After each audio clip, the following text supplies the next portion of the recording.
আসসালামু আলাইকুম। ফাজালে সাদাকাত হইতে পড়া হইতেছে।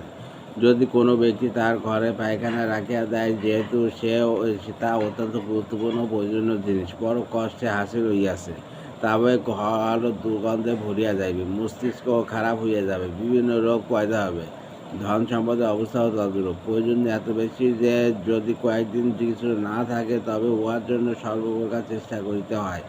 কিন্তু উহা সত্ত্বেও এত দুর্গন্ধময় যে যদি তাৎক্ষণিকভাবে প্রয়োজনীয় অতিরিক্ত পরিমাণ সম্পদকে পায়খানার মতো ঘর হইতে বাহির করা না হয়, তবে উহার কারণে অহংকার পয়দা হয়, দাম্ভিকতা পয়দা হয়, পরস্পর গর্ব পয়দা হয়, অন্যদের প্রতি তুচ্ছ তাচ্ছিল্য মনোভাব পয়দা হয়, স্বেচ্ছাচারিতা ও বিলাসিতা পয়দা হয়। মোট কথা, সব ধরনের আপদ উহার কারণে দেখা দেয়।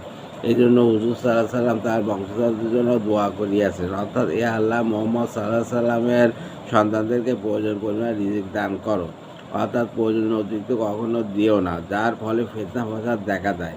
এই কারণে সায়েদ বংশীয় লোক সাধারণত বেশি সম্পদশালী হয় না।